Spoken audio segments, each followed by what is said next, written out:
दोस्तों, मैं Parasnath life high study IAS में आपका स्वागत है। दोस्तों, आज हम लोग सीटेट 20 सितंबर 2015 प्राइमरी लेवल का सीडीपी अर्थात बाल विकास एवं शिक्षा शास्त्र के प्रीवियस ईयर के क्वेश्चन पेपर को हल करेंगे। सीटेट एग्जाम में ज़्यादातर प्रश्न प्रीवियस ईयर से ही पूछे जाते हैं। कुछ प्रश्न हैं जो पूर्व में आए हुए प्रश्नों के टॉपिक से ही घुमाकर पूछ लिए जाते हैं। तो इसलिए यदि आप लोग सीटेट का एग्जाम देने जा रहे हैं तो प्रीवियस ईयर के प्रश्नों को जरूर हल करके जाएं। दोस्तों, प्रश्नों पर आएँ, लेकिन उससे पहले प्लीज़ आप लोग वीडियो को ज़्यादा से ज़्यादा शेयर कीजिए, इससे सभी लोगों को लाभ हो सके। यदि आप लोग चैनल को सब्सक्राइब नहीं किए हैं तो प्लीज़ चैनल को सब्सक्राइब कीजिए तथा वीडियो को लाइक और शेयर जरूर कीजिए, इससे मोटिवेशन मिलता है। आइए देखते हैं प्रश्नों को। पहला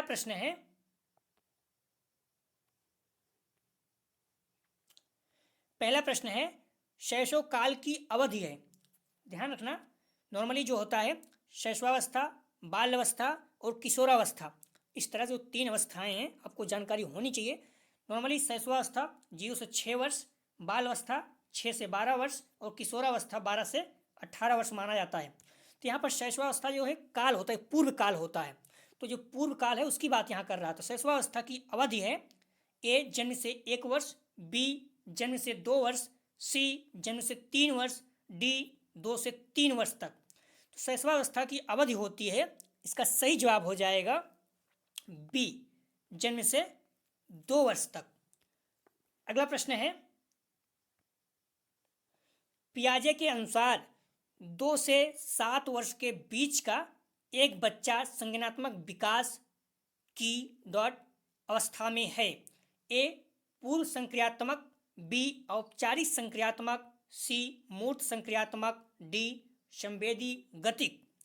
तो आप लोग ध्यान रखना, पियाजे के अनुसार 2 से 7 वर्ष, पियाजे ने इस तरह की जो संज्ञानात्मक विकास की अवस्थाएं हैं, चरण है, इसको 4 अवस्थाओं में बांटा है। तो ये पूछ रहा है 2 से 7 वर्ष के बीच का एक बच्चा संज्ञानात्मक विकास की किस अवस्था में है। तो इसका सही जवाब हो जाएगा ए, पूर्व संक्रियात्मक अवस्था। आपको चारों चरणों का वर्ष सहित पता होना चाहिए, मोस्ट इंपॉर्टेंट है, किसी भी एग्जाम में पूछा जाता है। तो जो 2 वर्ष से 7 वर्ष के बीच में है, ये क्या होता है, पूर्व संक्रियात्मक अवस्था होता है। मैंने लिख दिया, आप लोग देख लीजिएगा। पियाजे ने संज्ञानात्मक सिद्धांत की व्याख्या 4 प्रमुख अवस्थाओं में बांट कर किया, जो निम्न है। तो आप देखना, 0 से 2 वर्ष जो होता है ये संवेदीगात्मक अवस्था होता है, और 2 से 7 वर्ष जो होता है ये पूर्व संक्रियात्मक अवस्था होता है, यही पूछा गया था। 7 से 12 वर्ष मूर्त संक्रियात्मक अवस्था होता है, और 12 से 16 वर्ष ये औपचारिक संक्रियात्मक अवस्था होता है। ये चारों चरण वर्ष सहित आपको पता होना चाहिए, किसी भी एग्जाम में पूछ लेता है, चाहे बीएड या बीटीसी या फिर सीटेट, यूपीटेट, किसी भी एग्जाम में पूछ लेता है।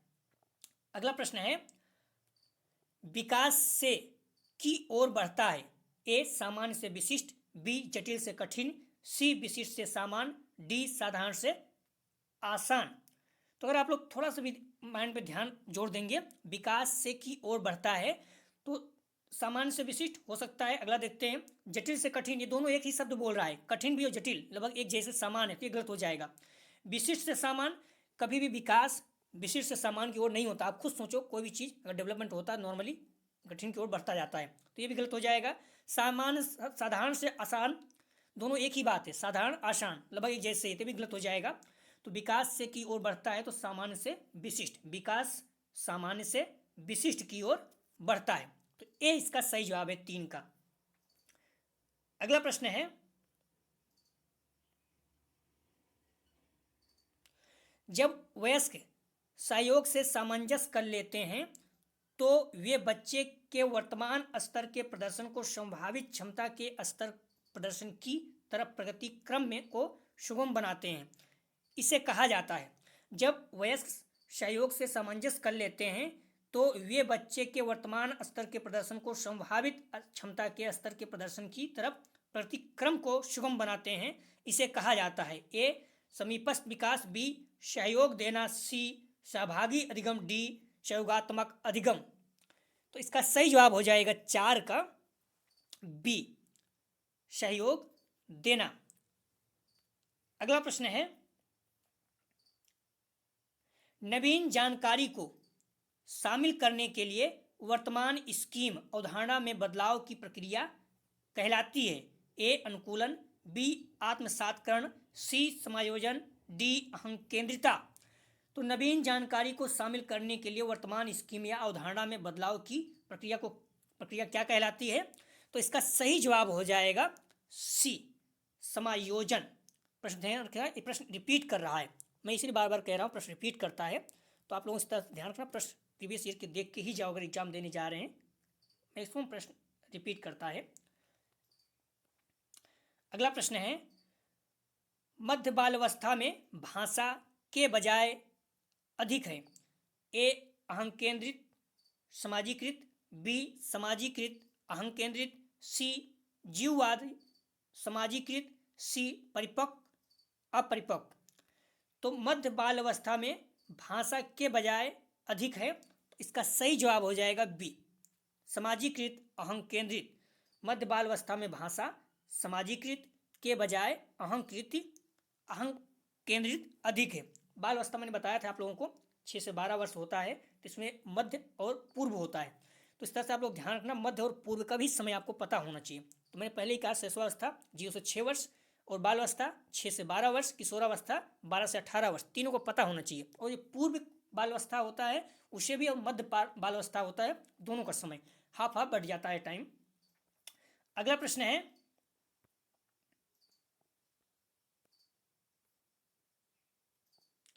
बाल केंद्रित शिक्षा में शामिल है? ए बच्चों के लिए हस्तपरक गतिविधियां, बी बच्चों का एक कोने में बैठना, सी प्रतिबंधित परिवेश में अधिगम, डी वे गतिविधियां जिनमें खेल शामिल नहीं होते। तो बाल केंद्रित शिक्षा में शामिल है, इसका सही जवाब हो जाएगा ए, बच्चों के लिए हस्तपरक गतिविधियां। अगला प्रश्न है,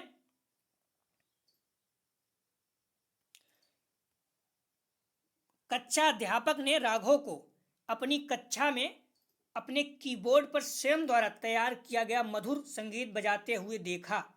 कक्षा अध्यापक ने विचार किया कि राघव में बुद्धि उच्च स्तरीय थी।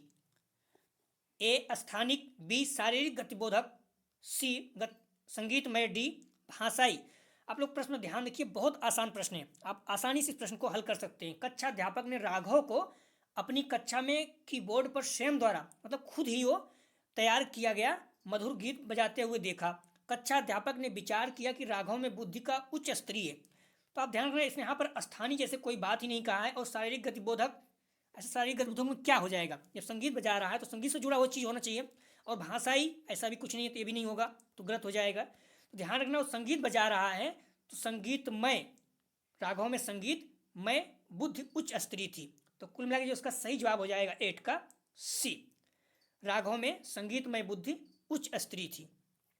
अगला प्रश्न है, जब एक शिक्षक यह समझता है कि स्वाभाविक रूप से लड़के गणित में लड़कियों से अच्छे हैं, यह दर्शाता है कि अध्यापक है? ए नीतिपरक, बी लिंग तथा जेंडर पक्षपाती, सी शिक्षा पद्धति सही दृष्टिकोण वाला। तो आप लोग एक चीज को ध्यान रखना, जब भी इस तरह से कुछ वायस बातें आ जाए, मतलब भेदभाव जेंडर के प्रति, तो बोल रहा है जब एक शिक्षक यह समझता है कि स्वाभाविक रूप से लड़के गणित में लड़कियों से अच्छे होते हैं, यहाँ पर भेदभाव किया जा रहा है, आपको पता है, लड़के हों या लड़कियां हों, किसी भी क्षेत्र में बराबर हो सकते हैं, कोई इसमें कोई अच्छे बुरे नहीं होते हैं। तो यह क्या दर्शाता है, अगर सोच रहा है तो जाहिर सी बात है, आप बहुत आसान है, वो वायस बातें कर रहा है, मतलब लिंग या जेंडर पक्षपाती की बात कर रहा है, तो इसका सही जवाब हो जाएगा बी। इस तरह का प्रश्न हमेशा पूछा जा रहा है, इस पर आप इससे ध्यान दें, बहुत सरल होता है। 9 का सही जवाब है बी। अगला प्रश्न है, समावेशी शिक्षा मानती है कि हमें को के अनुरूप बदलाव है? ए बच्चे या व्यवस्था। तो समावेशी शिक्षा मानती है कि हमें को के अनुरूप बदलाव है। ए बच्चे या व्यवस्था, बी व्यवस्था बच्चे, सी परिवेश परिवार, डी बच्चे परिवेश। समावेशी शिक्षा मानती है कि हमें को के अनुरूप बदलना है, अनुरूप बदलना है, तो इसका सही जवाब हो जाएगा 10 का बी, व्यवस्था अवलिक बच्चे। समावेशी शिक्षा मानती है कि हमें व्यवस्था को बच्चे के अनुरूप बदलना है। ध्यान रखना, हमेशा समावेशी शिक्षा मानती है जो व्यवस्थाएं हैं वो बच्चे के अनुरूप होनी चाहिए, अनुरूप बदलना चाहिए, तो इसका सही जवाब हो जाएगा बी। अब यहाँ पर अगर बच्चे करते हो तो बच्चे को व्यवस्था के अनुरूप बदलना है, ये तो जबरदस्ती बच्चे को आप प्रेशर दे रहे हो तो निगेटिव पॉइंट है, गलत हो जाएगा। परिवेश परिवार के अनुरूप, यहाँ पर जो समावेशी शिक्षा है, परिवार और परिवेश कोई बात ही नहीं है। बच्चे परिवेश के अनुरूप, ये भी गलत है। तो सबसे बेस्ट आंसर जो है ये बी, बच्चे समावेशी शिक्षा मानती है कि हमें व्यवस्था को बच्चे के अनुरूप बदलना है। अगला प्रश्न है, बच्चों में ज्ञान की रचना करने और अर्थ का निर्माण करने की क्षमता होती है। इस परिप्रेक्ष्य में एक शिक्षक की भूमिका है। ए तालमेल बैठाने वाले की, बी संप्रेषक और व्याख्याता की, सी सुगमकर्ता की, डी निर्देशक की। तो बच्चों में ज्ञान की रचना करने और अर्थ का निर्माण करने की क्षमता होती है। इस परिप्रेक्ष्य में एक शिक्षक की भूमिका है। तो इसका सही जवाब हो जाएगा सी, सुगमकर्ता की। अगला प्रश्न है, इनमें से कौन सी विशेषता प्रतिभाशाली बच्चों की नहीं है? ध्यान रखना, नहीं है, तीन है, एक नहीं है। उच्चतर श्रेणी की मानसिक प्रक्रियाएं, बी उच्च आत्म क्षमता, सी निम्न औसतीय मानसिक प्रक्रियाएं, डी अंतर्दृष्टिपूर्वक समस्याओं का समाधान करना। तो इनमें से कौन सी विशेषता प्रतिभाशाली बच्चों की नहीं है? तो इसका अगर आप ध्यान देखो थोड़ा से, तो उच्च स्तरीय श्रेणी की मानसिक प्रक्रियाएं बिल्कुल होती हैं, उच्च आत्म क्षमता होती है, ये भी होती है। निम्न औसतीय मानसिक प्रक्रियाएं, ये भी एक गलत हो सकता है, क्योंकि निम्न, जब आप प्रतिभाशाली बात कर रहे हो बच्चे की, तो निम्न नहीं हो सकती है। अंतर्दृष्टिपूर्वक समस्याओं का समाधान करना, ये भी होता है। तो इसका सही जवाब हो जाएगा सी, क्योंकि जो प्रतिभाशाली बच्चे होते हैं उनमें निम्न औसतीय मानसिक प्रक्रियाएं नहीं होती, बल्कि उच्च होती है। तो इसका सही जवाब हो जाएगा सी। अब अगर IQ को भी पूछ लिए, प्रतिभाशाली बच्चों का IQ कितना होता है, तो 140 प्लस होता है। ध्यान रखना, बार बार प्रश्न पूछा जाता है। तो IQ जो बुद्धि लब्ध है कितना होती है प्रतिभाशालियों की, तो 130 प्लस होती है, लेकिन 140 ज़्यादा तो दिया रहता है, तो 140 प्लस, याद रखना इसको। अगला प्रश्न है, कोहल वर्ग के सिद्धांत के पूर्व परंपरागत स्तर के अनुसार कई नैतिक निर्णय लेते समय एक व्यक्ति निम्नलिखित में से किस तरफ प्रवृत्त होगा? ए अंतर्निहित संभावित दंड, बी व्यक्तिगत आवश्यकताएं तथा इच्छाएं, सी व्यक्तिगत मूल्य, डी पारिवारिक अपेक्षाएं। तो कोहल वर्ग के सिद्धांत के पूर्व परंपरागत स्तर के अनुसार कोई नैतिक निर्णय लेते समय एक व्यक्ति निम्नलिखित में से किस तरफ प्रवृत्त होगा? तो इसका सही जवाब हो जाएगा ए अंतर्निहित संभावित दंड। अगला प्रश्न है,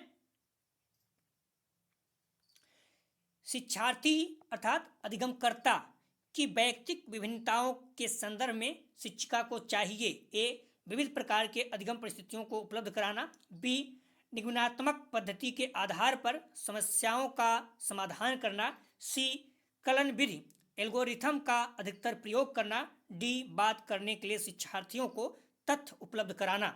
तो इसका सही जवाब हो जाएगा ए विविध प्रकार की अधिगम परिस्थितियों को उपलब्ध कराना। अगला प्रश्न है,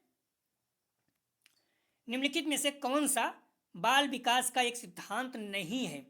ए सभी विकास का एक क्रम का पालन करते हैं, सभी विकास एक क्रम का पालन करते हैं, बी विकास के सभी क्षेत्र महत्वपूर्ण हैं, सी सभी विकास परिपक्वन तथा अनुभव की अंतःक्रिया का परिणाम होते हैं, डी सभी विकास तथा अधिगम एक समान गति से आगे बढ़ते हैं।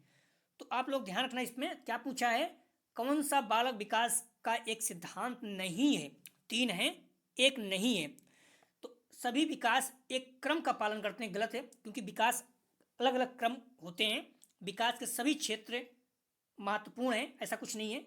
कुछ क्षेत्र महत्वपूर्ण है, कुछ क्षेत्र महत्वपूर्ण नहीं होते हैं। सभी विकास परिपक्वन तथा अनुभव की अंतःक्रिया का परिणाम होता है, बाह्य क्रिया का भी परिणाम होता है, तो इसलिए ये भी गलत हो जाएगा। तो इसका सही जवाब हो जाएगा 15 का डी, सभी विकास तथा अधिगम एक समान गति से आगे बढ़ते हैं, डी इसका सही जवाब है। अगला प्रश्न है, निम्नलिखित में से कौन सा आकलन करने का सर्वाधिक उपयुक्त तरीका है? प्रश्न रिपीट कर रहा है। ए आकलन सत्र की समाप्ति करना चाहिए, बी आकलन शिक्षण अधिगम में अंतर्निहित प्रक्रिया है, सी आकलन एक शैक्षिक सत्र में 2 बार करना चाहिए, शुरू में और अंत में, आकलन शिक्षक के द्वारा नहीं बल्कि बाह्य एजेंसी द्वारा कराना चाहिए। तो इसका सही जवाब हो जाएगा 16 का। कौन सा आकलन करने का सर्वाधिक उपयुक्त तरीका है? आकलन सत्र के समाप्ति पर करना चाहिए, ये गलत होगा, क्योंकि बीच में भी करना चाहिए और हो सकता है तो, क्योंकि आप हमेशा एक बार सिर्फ समाप्ति पर ही करेंगे तो बहुत अच्छा नहीं। आप बार बार आप देखेंगे तो लोग बोलते भी हैं कि अगर आप पढ़ाई कर रहे हैं तो बीच बीच में आपका टेस्ट होते रहना चाहिए, आपका आकलन होते रहना चाहिए। बी, आकलन शिक्षण अधिगम में निहित प्रक्रिया है, ये सही हो सकता है। बाकी आगे देखते हैं। आकलन एक शैक्षिक सत्र में 2 बार करना चाहिए, शुरू में और अंत में। तो शुरू में करना ऐसा कुछ बात नहीं है, क्योंकि अगर जब तक आप पढ़ाएंगे नहीं तो कैसे आकलन करेंगे। तो मध्य में करना चाहिए और अंत में ज़्यादा अच्छा माना जाता है। आकलन शिक्षक द्वारा नहीं बल्कि बाह्य एजेंसी द्वारा करना चाहिए। शिक्षक पढ़ाया है तो सारा सिलेबस या बच्चों का शिक्षक द्वारा ही करना ज़्यादा बेस्ट होता है। हालांकि आजकल देखो जो भी एग्जाम होते हैं गवर्नमेंट के, ज़्यादातर बाह्य एजेंसी कराती हैं और कितना चीटिंग होता है आपको पता ही है, किस तरह से धांधली होती है। तो मुझे लगता है जब टीचर करेगा तो बच्चे भी थोड़ा से अच्छे से पढ़ाई करेंगे और सब कुछ फेयर रहेगा, ट्रांसपेरेंसी रहेगी, पारदर्शिता रहेगी। तो निम्न कौन सा आकलन सर्वाधिक उपयुक्त तरीका है? तो इसका सही जवाब हो जाएगा बी, आकलन शिक्षण अधिगम में निहित अंतर्निहित प्रक्रिया है। आकलन शिक्षण अधिगम में अंतर्निहित प्रक्रिया है। 16 का बी सही जवाब है। अगला प्रश्न है, निम्नलिखित में से कौन सा सृजनात्मक से संबंधित है? ए, अपसारी चिंतन, बी, अभिसारी चिंतन, सी, संवेगित चिंतन, डी, अहमवादी चिंतन। निम्नलिखित में से कौन सा सृजनात्मक से संबंधित है? तो इसका सही जवाब हो जाएगा ए, अपसारी चिंतन। अगला प्रश्न है, बच्चे के बारे में निम्नलिखित कथनों में से किस कथन में बच्चों के बारे में निम्नलिखित कथनों में से किस कथन से वाइगोस्की सहमत होते हैं? ए, बच्चे समवयस्कों और वयस्कों के साथ सामाजिक अंतःक्रियाओं के मध्य से सीखते हैं। बी, बच्चे तब सीखते हैं जब उनके लिए आकर्षक पुरस्कार निर्धारित किए जाएं। सी, बच्चों के चिंतन को तब समझा जा सकता है जब प्रयोगशाला में पशुओं पर प्रयोग किया जाए। डी, बच्चे जन्म से शैतान होते हैं और उन्हें दंड देकर नियंत्रित किया जाना चाहिए। ध्यान रखना, बच्चों के प्रति निगेटिव पॉइंट कभी नहीं सही हो सकता, इसलिए डी आप तुरंत काट दिया। दंड की बात कर दिया, तुरंत गलत हो गया, डी हो ही नहीं सकता। तो ध्यान रखना, बच्चे के बारे में कौन सा कथन वाइगोस्की सहमत होते हैं? ए, बच्चे समवयस्कों और वयस्कों के साथ सामाजिक अंतःक्रियाओं के माध्यम से सीखते हैं, हो सकता है सही। बी, बच्चे तब सीखते हैं जब उनके लिए आकर्षक पुरस्कार निर्धारित किए जाए, ऐसा कुछ नहीं है। कई बच्चे आप देखो, कुछ बच्चे हो सकता है पुरस्कार देने थोड़ा मोटिवेशन मिलता है, लेकिन वैसे भी सीखते हैं जो सीखने वाले बच्चे हैं। बच्चों के चिंतन को तब समझा जा सकता है जब प्रयोगशाला में पशुओं पर प्रयोग किया जाए, ऐसा कुछ नहीं है, पशुओं पर प्रयोग किया तो ही समझेंगे। तो इसका जो बेस्ट आंसर है, सही आंसर है ए, बच्चे समवयस्कों और वयस्कों के साथ सामाजिक अंतःक्रियाओं के माध्यम से सीखते हैं। अगला प्रश्न है, बच्चे ए, जिज्ञासु प्राणी होते हैं जो अपने चारों ओर के जगत को खोजने के लिए अपने ही तर्कों और क्षमताओं का उपयोग करते हैं।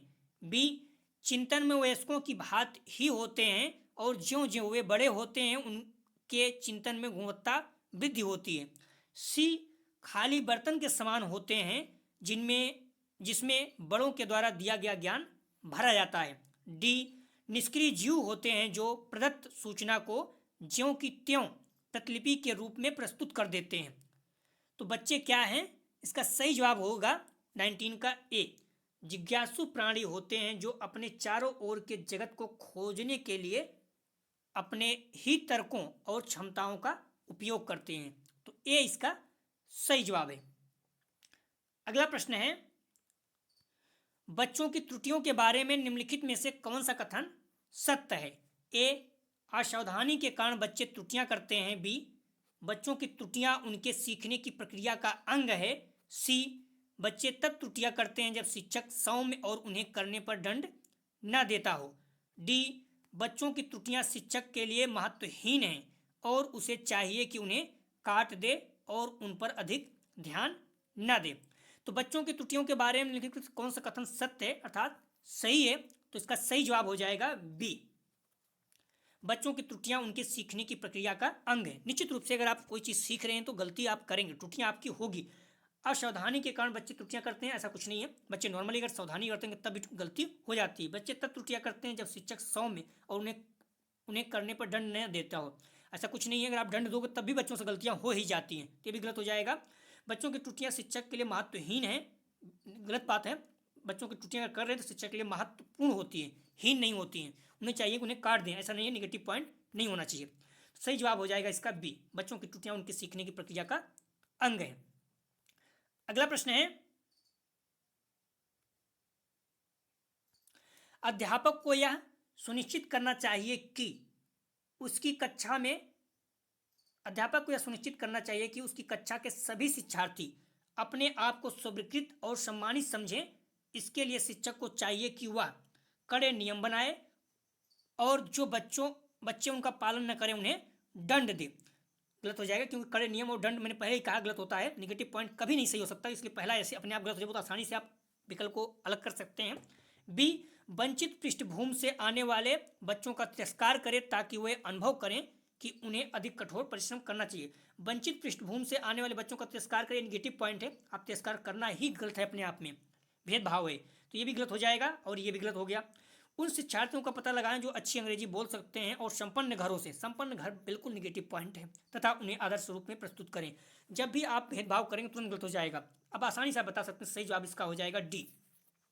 अध्यापक को सुनिश्चित करना चाहिए कि उसकी कक्षा के सभी शिक्षार्थी अपने आप को स्वीकृत करें और सम्मानित समझें। इसके लिए शिक्षक को क्या करना चाहिए, तो अपने शिक्षार्थियों को सामाजिक और सांस्कृतिक पृष्ठभूमि की जानकारी प्राप्त करें और कक्षा में विविध मतों को प्रोत्साहित करें। ठीक है, उनके सामाजिक और सांस्कृतिक पृष्ठभूमि की जानकारी प्राप्त करें और कक्षा के विविध मतों को प्रोत्साहित, मतलब हर विचारों का प्रोत्साहन करें। ठीक है, इसलिए इसका सही जवाब हो जाएगा 21 का डी।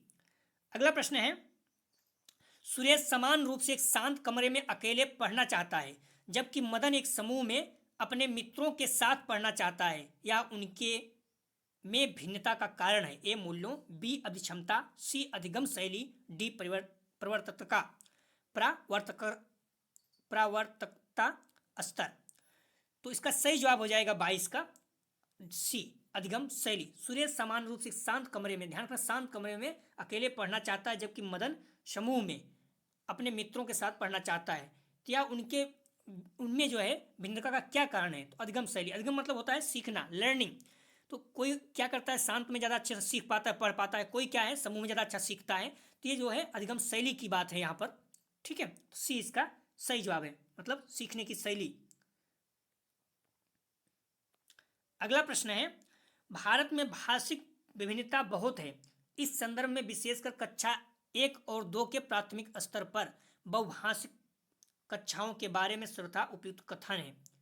ए, शिक्षार्थियों को अपनी मातृभाषा या स्थानीय भाषा का प्रयोग करने पर दंड किया जाए। मैंने पहले ही कहा दंड आप बच्चों को कर ही नहीं सकते, गलत हो गया। ठीक है, इस तरह से आप कभी निगेटिव पॉइंट को प्रमोट नहीं करोगे। बी, बच्चों में उन्हीं बच्चों को प्रवेश दिया जाए जिनकी मातृभाषा वही हो जो शिक्षा के लिए अपनाई गई। ये भी गलत हो जाएगा क्योंकि आप किसी बच्चों को मातृभाषा उसकी हो या ना हो, आप उसे एडमिशन से रोक नहीं सकते हैं। सी, शिक्षक को सभी भाषाओं का सम्मान करना चाहिए, सभी भाषाओं में विभक्ति के लिए बच्चों को प्रोत्साहित करना चाहिए। यहाँ पर जो पॉइंट बोला गया है, जिस मातृभाषा में आप उसी में अगर एडमिशन देता है इसका मतलब है, और अन्य बच्चों को आप कहीं न कहीं डिनाई कर रहे हो, पीछे कर रहे हो। तो सी सही हो सकता है। देखते हैं आगे, जो बच्चे कक्षा में मातृभाषा का उपयोग करते हैं अध्यापक को उनकी उपेक्षा करनी चाहिए। ये भी गलत हो गया क्योंकि उपेक्षा मतलब आप एक तरह से उन्हें डिनाई कर, देखभाल उनकी नहीं कर रहे हो, उन्हें आप अपने स्थान से एक तरह से भेदभाव कर रहे हो, तो ये भी गलत हो जाएगा। तो आप आसानी से समझ सकते हैं, इसका सही जवाब हो जाएगा सी। भारत में भाषिक विभिन्नता बहुत है। इस संदर्भ में विशेषकर कक्षा 1-2 के प्राथमिक स्तर पर बहुभाषिक कक्षाओं में सर्वथा उपयुक्त कथन क्या है? इसका सही जवाब हो जाएगा सी, शिक्षक को सभी भाषाओं का सम्मान करना चाहिए, बिल्कुल, और सभी भाषाओं में अभिव्यक्ति के लिए बच्चों को प्रोत्साहित मतलब उत्साहित करना चाहिए। तो सी इसका सही जवाब है। अगला प्रश्न है, प्रकृति पोषण विवाद में प्रकृति से क्या अभिप्राय है? ए, हमारे आसपास का वातावरण, बी, जैविकी विशिष्टताएं या वंशानुक्रम सूचनाएं, सी, एक व्यक्ति की मूल वृत्ति, डी, भौतिक और सामाजिक संसार की जटिल शक्तियां। तो प्रकृति पोषण विवाद में प्रकृति से क्या अभिप्राय है? इसका सही जवाब हो जाएगा बी, जैविकी विशिष्टताएं या वंशानुक्रम सूचनाएं। प्राकृतिक पोषण विवाद में प्रकृति से क्या अभिप्राय है? जैविकी विशेषताएं या वंशानुक्रम सूचनाएं। 24 का सही जवाब है बी। अगला प्रश्न है, जनसंचार माध्यम समाजीकरण का एक महत्वपूर्ण माध्यम बनता जा रहा है। नीचे दिए गए कथनों में से कौन सा सबसे उपयुक्त कथन है? ए, संचार माध्यम पदार्थों के विज्ञापन और विक्रय के लिए अच्छा माध्यम है। बी, समाजीकरण केवल माता पिता और परिवार के द्वारा किया जाता है। सी, जनसंचार माध्यमों की पहुंच बढ़ रही है और जनसंचार माध्यम अभिवृत्तियों, मूल्यों और विश्वासों को प्रभावित करता है। डी, बच्चे संचार माध्यमों के साथ प्रत्यक्ष रूप से अंतःक्रिया नहीं करते। इसका सही जवाब हो जाएगा 25 का सी, जनसंचार माध्यम समाजीकरण का एक महत्वपूर्ण माध्यम बनता जा रहा है। नीचे दिए कथन कौन सा कथन सबसे उपयुक्त है? सही जवाब हो जाएगा इसका सी। जनसंचार माध्यमों की पहुंच बढ़ रही है और जनसंचार माध्यम अभिवृत्तियों, मूल्यों और विश्वासों को प्रभावित करता है। सही जवाब हो जाएगा सी। अगला प्रश्न है, बच्चे किस प्रकार से सीखते हैं? नीचे दिए गए कथनों में से कौन सा इस प्रश्न के विषय में सही नहीं है? ध्यान रखना, गलत है। 3 सही, 1 नहीं है।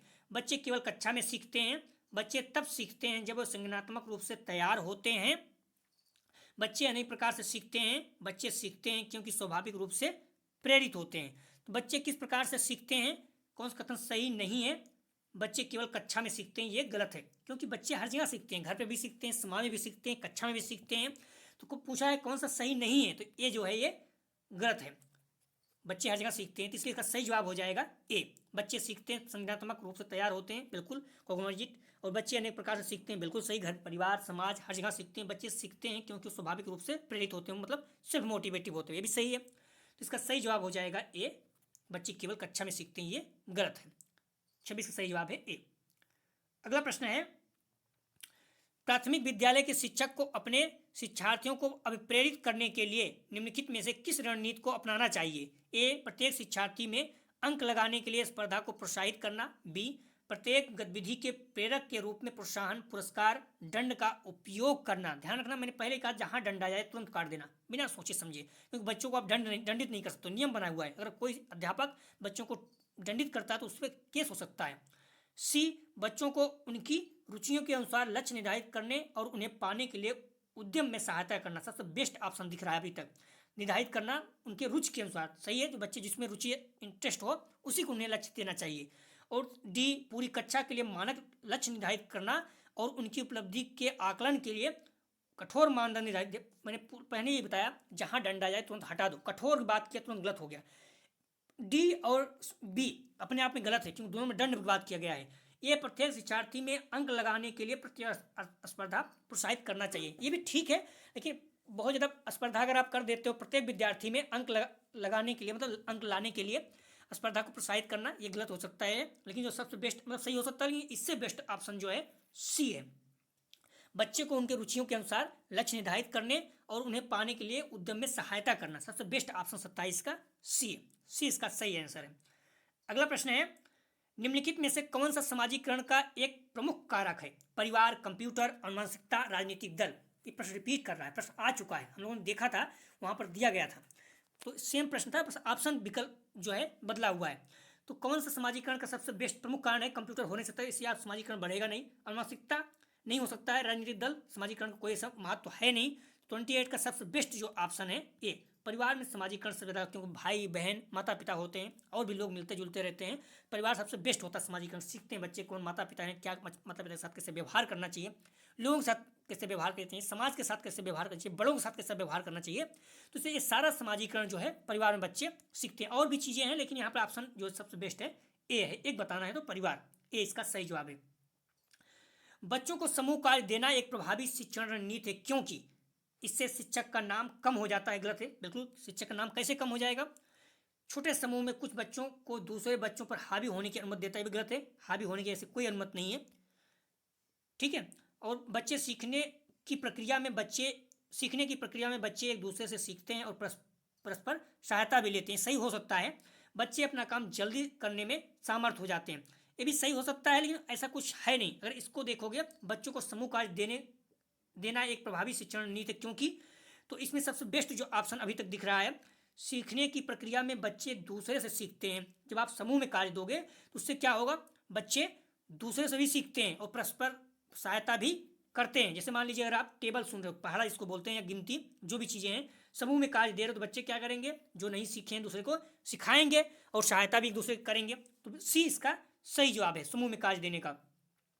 अगला प्रश्न है, मैंने पहले ही कहा, जो अक्षमताएं हैं इससे संबंधित देखिए, आप खुद सोच लीजिए, हर एग्जाम में पूछा जा रहा है, हर पेपर में प्रश्न आ रहा है, तो इसको आप रट डालिएगा। एक औसत बुद्धि वाला बच्चा यदि भाषा को सीखने एवं समझने में कठिनाई प्रदर्शित करता है तो वह संकेत देता है कि बच्चा किससे ग्रसित है, अर्थात बच्चा का लक्षण प्रदर्शित कर रहा है। ए, पठन अक्षमता डिस्लेक्सिया। बी, लेखन अक्षमता डिस्ग्राफिया। सी गणितीय अक्षमता डिस्कैलकुलिया। ध्यान रखना ये इंग्लिश में है, बस कुछ ज़्यादा है नहीं, आप जो चीज़ें हिंदी में है उसको इंग्लिश में रट लीजिए बस। गत समन्वय अक्षमता डिस्प्रैक्सिया। तो एक बच्चा अगर औसत बुद्धि वाला है, एक भाषा पढ़ने में, ध्यान रखना पढ़ने और समझने में कठिनाई समझ में आ रही है, तो इसका सही जवाब हो जाएगा 30 का ए। क्योंकि अगर पाठन से समस्या है तो उसे क्या बोलते हैं, डिसलेक्सिया। ए इसका सही जवाब है, ठीक है। और अगर लिखने में समझता है तो डिस्ग्राफिया, लेकिन यहाँ पढ़ने की बात कर रहा है तो ए इसका सही जवाब हो जाएगा डिसलेक्सिया। मैंने पुनः लिख दिया है, डिस्ग्राफिया लिखने से और डिसलेक्सिया पढ़ने से जो पूछा गया है। डिस्कैलकुलिया गणितीय, डिस्मॉर्फिया भ्रम की समस्या, डिस्फोबिया बोलने की समस्या, डिस्प्रेक्सिया शारीरिक कौशल से विकार, डिस्थेमिया तनाव से संबंधित, ऑस्टिज्म सामाजिक अंतःक्रिया, अफेसिया भाषा से संबंधित अक्षमता। तो दोस्तों यह था 20 सितंबर 2015 को संपन्न हुआ प्रीवियस ईयर का क्वेश्चन पेपर, प्राइमरी लेवल का सीडीपी था। आप लोग टेलीग्राम से जुड़ जाइए, जिससे जब भी वीडियो अपलोड किया जाए तुरंत आपको नोटिफिकेशन मिल जाए। इसके बाद हम लोग थ्योरी भी देखेंगे और सभी section Hindi, Sanskrit, English, math, EVS सभी सेक्शन धीरे धीरे देखेंगे और जितना जल्दी उसको कंप्लीट करेंगे। तो आप लोग प्लीज़ वीडियो को ज़्यादा ज़्यादा शेयर कीजिए, चाहे कॉलेज का ग्रुप हो या फिर आपके जो भी फ्रेंड सीटेट का एग्जाम देने जा रहे हैं, क्योंकि व्यू ज़्यादा आएगा तभी हम लोग अच्छा कर सकते हैं, अगर कम आता निराशा होती है। प्लीज़ वीडियो को ज़्यादा शेयर कीजिए। वीडियो देखने के लिए धन्यवाद दोस्तों।